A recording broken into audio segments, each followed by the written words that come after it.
अस्सलामुअलैकुम दोस्तों, आज मैं नासा का एक ऐसा सीक्रेट मिशन लेकर आई हूँ जिसमें 4 एस्ट्रोनॉट्स की जान चली गई और 5 एस्ट्रोनॉट्स मरते मरते बच गए थे। लेकिन कैसे, ये आप जानेंगे आज के इस अमेजिंग वीडियो में। दोस्तों, ये वीडियो बहुत ज्यादा सस्पेंस से भरी हुई है, तो पूरी वीडियो वॉच कीजिएगा। 28 जनवरी 1986 नासा ने एक चैलेंजर स्पेस शटल मिशन को लॉन्च किया, जिसका मकसद जमीन के ऑर्बिट में जाकर एक सैटेलाइट को लॉन्च करना था। स्पेस शटल वो मशीन है जिसमें 4 एस्ट्रोनॉट्स बैठे होते हैं और इस मिशन में भी 4 एस्ट्रोनॉट्स मौजूद थे। इसकी लॉन्चिंग बिल्कुल सही तरीके से हुई थी। यहाँ मैं आपको बता दूं कि किसी भी शटल स्पेस मिशन के लिए लॉन्च फेज सबसे ज्यादा खतरनाक होता है, क्योंकि 1.25 लाख किलोग्राम के ऑब्जेक्ट को ऑर्बिट में भेजने के लिए 20 लाख किलोग्राम ईंधन की जरूरत होती है। 20 लाख किलोग्राम ईंधन 8 मिनट में इस्तेमाल हो जाता है, यानी बहुत कम वक्त में बहुत ज्यादा एनर्जी इस्तेमाल होती है। ऐसे में सब कुछ सही होना बहुत जरूरी है और ये स्पेस शटल बहुत तेजी के साथ बिल्कुल सही तरीके से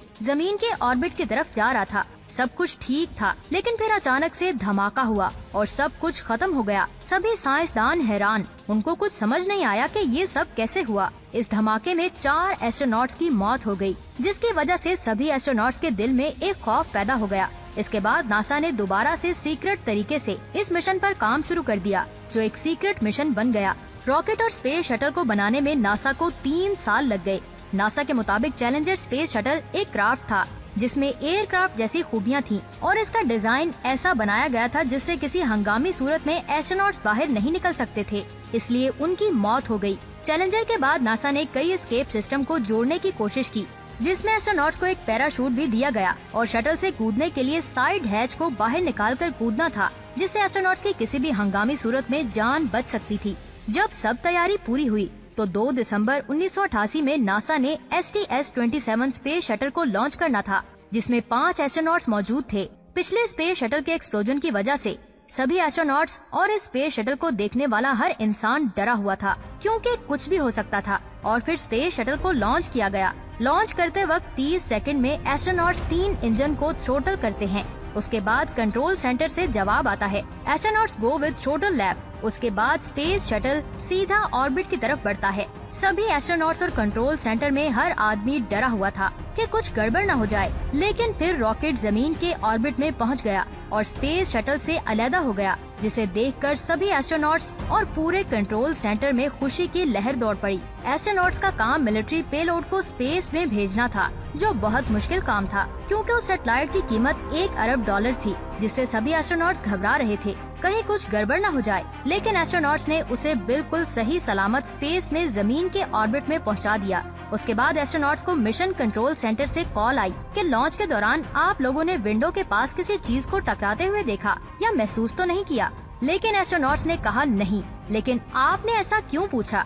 दरअसल लॉन्चिंग के वक्त कंट्रोल सेंटर में मौजूद ऑपरेटर्स ने इसकी कई तस्वीरें ली थी और उन तस्वीरों में उन्होंने देखा कि स्पेस शटल के नीचे वाली सतह से कुछ टाइल्स टूट गई हैं। ये टाइल हीट के लिए शील्ड का काम करती है और स्पेस शटल को स्पेस से वापस आने पर ग्रेविटी की गर्मी से बचाती है, जिसका टेम्परेचर 3000 डिग्री फ़ारेनहाइट होता है। ये तस्वीरें देखकर कंट्रोल सेंटर में मौजूद सभी लोग घबरा गए, क्योंकि ज्यादा टाइल्स टूटने पर हीट एक जगह इकट्ठी हो जाती है और नीचे वाले एल्यूमिनियम के स्ट्रक्चर में आग लग सकती है, जिससे स्पेस शटल पूरी तरह से खत्म हो सकता था। यहाँ मैं आपको बता दूं कि शटल 1000 डिग्री पर पिघलने लगता है और ये गर्मी 3000 डिग्री थी, यानी अब इनका बच पाना बहुत मुश्किल था। मिशन कंट्रोल सेंटर से एस्ट्रोनॉट्स को कॉल आई कि उन्होंने लॉन्च के दौरान शटल के राइट विंग से किसी चीज को टकराते देखा है। अब यहाँ पर एस्ट्रोनॉट्स को कहा गया कि वो शटल की आर्म को खोलें, जिसके आगे एक टीवी कैमरा लगा हुआ है। उस कैमरा से हमें शटल के राइट विंग्स को देखकर बताएं कि वहाँ क्या दिख रहा है। विंग्स के नीचे लगी टाइल्स ब्लैक कलर की हैं। अगर उन्हें उतारा जाए तो वहाँ से व्हाइट कलर दिखाई देता है, यानी वहाँ पर व्हाइट कलर दिखाई नहीं देना चाहिए। अगर वो दिखाई देता है तो इसका मतलब है कि गेम इज ओवर।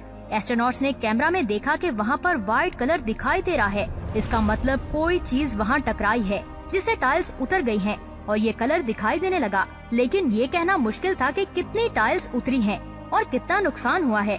सभी एस्ट्रोनॉट्स ने टाइल की इस वीडियो को देखा ये पूरी तरह से साफ हो गया कि स्पेस शटल की हीट शील्ड टूटी हुई है, यानी जमीन पर वापस जाने पर स्पेस शटल डैमेज हो सकता है। अब सभी एस्ट्रोनॉट्स परेशान हो गए। उन्होंने ये वीडियो जमीन पर कंट्रोल सेंटर को भेजा, लेकिन जब वीडियो जमीन पर पहुंची तो उसका रेजोल्यूशन बहुत ज्यादा खराब हो गया।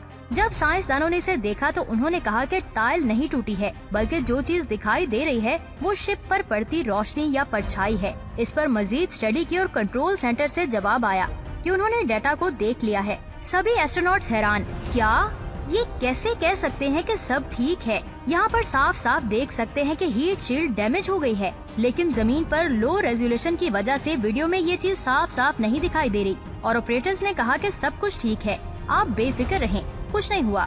एस्ट्रोनॉट्स ने कहा कि वो कुछ समझकर ही कह रहे हैं कि सब ठीक है, तो सब ठीक ही होगा। लेकिन कुछ एस्ट्रोनॉट सोच रहे थे कि री एंट्री के वक्त बहुत खतरा है, अब बच पाना नामुमकिन है। तब दोबारा से कॉल आई और मिशन कंट्रोल सेंटर ने कहा, हमने अच्छी तरह से डेटा को देखा है, कोई मसला नहीं है, नॉर्मल तरह से री एंटर करें।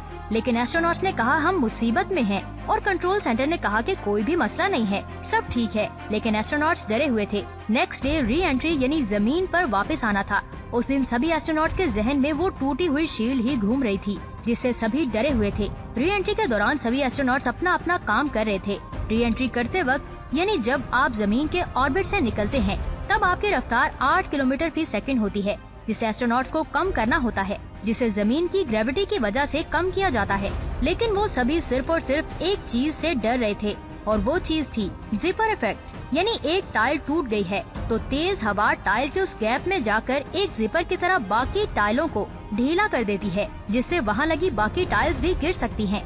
लेकिन कंट्रोल सेंटर में मौजूद इंजीनियर्स बार बार एस्ट्रोनॉट्स को कह रहे थे कि ऐसा कुछ नहीं होगा, स्पेसशिप को हमने डिजाइन ही ऐसे किया है कि ऐसा नहीं हो सकता। और फिर एस्ट्रोनॉट्स ने री एंटर किया। जमीन के एटमॉस्फेयर में दाखिल होते ही स्पेसशिप को कॉस्मिक हीटिंग का सामना करना पड़ा, जो कई किलोमीटर नीचे तक फैली हुई है, जिसका टेम्परेचर 3000 डिग्री सेल्सियस था, और वो टाइल स्पेसशिप को इसी हीट से बचाती है। स्पेसशिप बहुत तेजी से जमीन की तरफ आ रहा था। सभी एस्ट्रोनॉट्स डरे हुए थे कि किसी भी वक्त कुछ भी हो सकता है।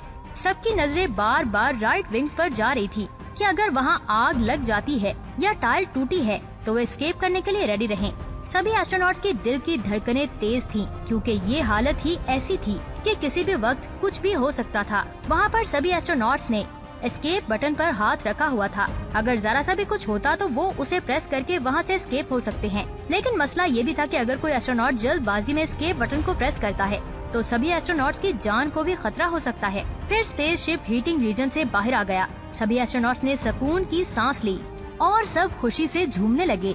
खतरे वाले एरिया से बाहर निकलकर एयरक्राफ्ट बिल्कुल ठीक था और थोड़ी देर बाद इसने सही लैंडिंग की। सब एस्ट्रोनॉट्स ने राहत की सांस ली और सोचने लगे कि कंट्रोल सेंटर में मौजूद साइंसदानों ने बिल्कुल ठीक कहा था, हम ख्वामखा परेशान हो रहे थे। लेकिन जब उस विंग को देखा गया तो सब हैरान रह गए कि टूटने वाली टाइलों की तादाद 700 से ज्यादा थी। नुकसान बहुत ज्यादा था। एस्ट्रोनॉट्स बहुत ज्यादा खुशकिस्मत थे कि वो सही सलामत जमीन पर आ गए, नहीं तो जितना नुकसान हुआ था उस हिसाब से इनका बच पाना बहुत ज्यादा मुश्किल था। एस्ट्रोनॉट्स बिल्कुल सही डर रहे थे। जो वीडियो कंट्रोल सेंटर के पास थी उसकी क्वालिटी कम थी, जिसकी वजह से वो सही तरह से नहीं देख पाए थे कि आखिर हुआ क्या था। और सबसे बड़ी गलती ये थी कि कंट्रोल सेंटर ने एस्ट्रोनॉट से नहीं पूछा कि वो क्या सोच रहे थे, बस उन्होंने अपना डिसीजन सुना दिया। ये तो उनकी किस्मत अच्छी थी जिससे वो बाल बाल बच गए। तो दोस्तों, कैसी लगी आज की हमारी न्यू और इंटरेस्टिंग वीडियो? अगर अच्छी लगी तो लाइक तो करना बनता ही है। इसका टारगेट रखते हैं 1500 लाइक्स।